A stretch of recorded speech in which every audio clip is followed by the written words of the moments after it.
Good morning, good afternoon, or good evening. This is the Sorcerer, and this is my pipe bomb, the only podcast for hardwarebbq.com, your source for PC hardware news, reviews, guides, and recommendations. And remember, whatever we talk about, all the links are in the description.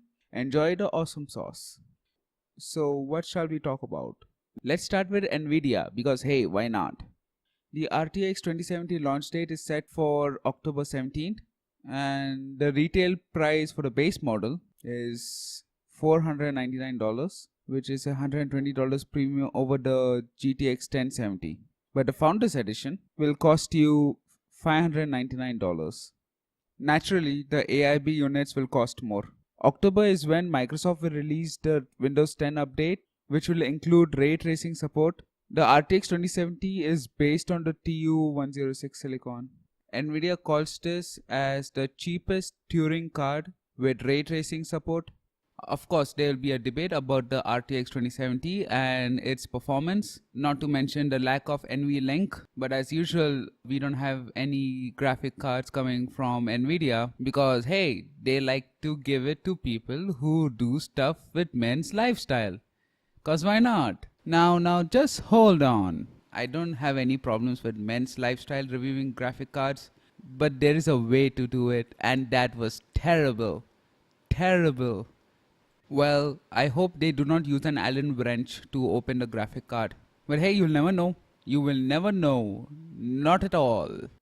Well, Nvidia does create trust issues with its customers.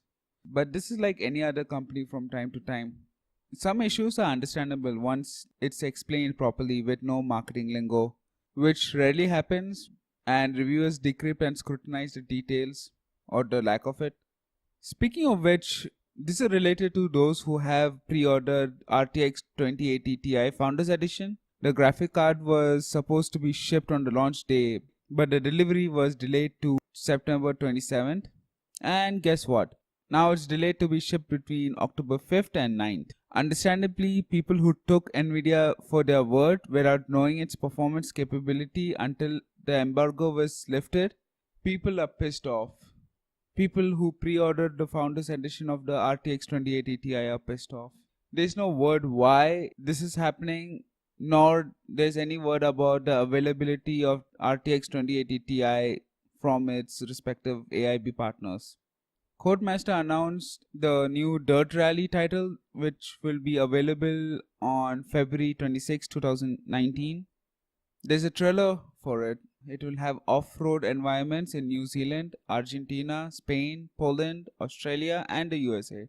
There will also be 8 official circuits from the FIA World Rallycross Championship. Obviously, this will have a single-player campaign and online modes typical for racing games. The response is wow. But people are really wishing they do not mess it up or dumb it down. Based on Dirt's track record, I believe it should all be good.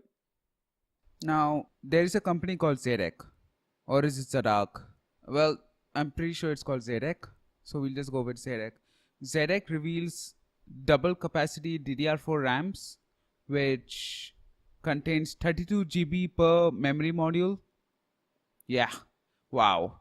32 GB per memory module DDR4 stick. As per the report from PC Watch, this is the world's first double capacity 32 GB DDR4 memory module. Earlier, the highest capacity was up to 16 GB per stick. So they are calling this the Shield Aura 2. It has been said that this should be 3200 MHz per stick. Now, how they were able to achieve this is by having 2 layers of memory chips on each side of the PCB, and also the height of the RAM is increased. So on each side there are up to 16 chips. So there are 32 chips per stick. But the main issue here is the size of those RAMs, and boy, those are huge. Because it comes with all the works, plating with RGB lights, and since the memory is double stack, these memory sticks are thick. So depending on the system which you have, the cooler, the layout, there might be some physical compatibility issues. As of now, there is no news about any platform compatibility limitation or if any of them will require a UEFI update. These are very tall RAMs. Remember those tall ramps that look like combs or used as a comb in Kingston ads? Well, it looks taller than that. It is easily taller than that. Wowza! In the non-relevant but still relevant tech news, a company that had an Indiegogo campaign for self-filling water bottle goes bankrupt. Yeah, it is a typical crowdfunding story.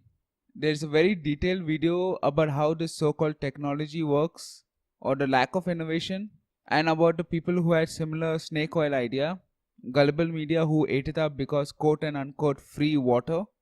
The funny part involves this engineer teaching at MIT. She talks and demonstrates this experiment involving a new tech by converting air into water. And guess what she uses? Noctua CPU cooler. Yep, that's right, folks. It features a Noctua CPU cooler. It's hilarious because the video is very interesting. It teaches everybody who is anybody trying to sell you snake oil, you should be very careful. Crypto news. Though I don't think this is something a lot of people do cover, but Electroneum, the mobile mining based altcoin, had a 230% increase in value during these 7 days. And it's still growing. It's a slow but steady climb. Now, I'm not going to say anything about cryptocurrency because hey, I am not an expert at all by any means, but there are a lot of people on the internet think that he or she is an expert. All I want to say is, hey, Electroneum, stop teasing us with minuscule increase in value. Put a rocket in your pocket and reach the moon. But 230% increase in 7 days is something that deserves an applause. Never gonna give you up, never gonna let you down. Well, I hope not. GALAX is selling OC Lab Edition LN2 pods for graphic cards. It's made with 99.9% pure copper and it will withstand up to minus 196 degrees Celsius. But the GPU pot will cost $229.99. Wow. But hey, there's an offer of sorts. If you buy 3 of GALAX HOF OC Lab Edition graphic cards with 3 of these pots, they will give you a discount of $600. I don't know what to say. There's not much to say except LN2 overclocking is a very small niche market, and most extreme overclockers have an association with the motherboard or graphic card brands or two. So yeah, whoever buys it, cheers to you. Oh yeah, remember when I talked about game controllers? Here are some interesting numbers from Steam. Valve just published a blog where it talks about the number of users who use game controllers, and wow, the timing couldn't be any better. I just spoke about this a couple of days ago. Gaming peripheral guys, please do listen to this.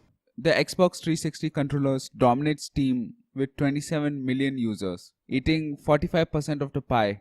Yeah? And Xbox One taking a 19%. PS4 controllers have by 20%, so 1% is representing about 1 million to 1.5 million. Yeah, that 1% is huge.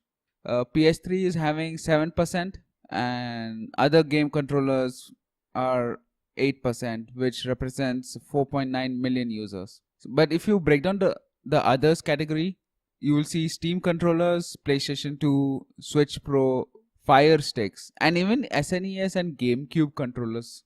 So how about that, folks? It's a big market. Gamepads for PC. Overcrowded by game controllers made originally for consoles. Well, originally made for consoles, but they are made to give support for PC.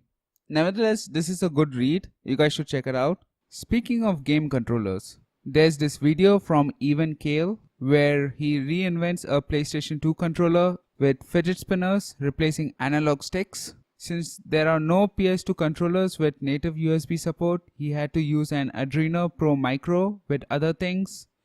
He calls it the fidget USB controller of kickassery. And guess what? It works. So thanks for listening to this pipe bomb. I really appreciate it. This is my first week.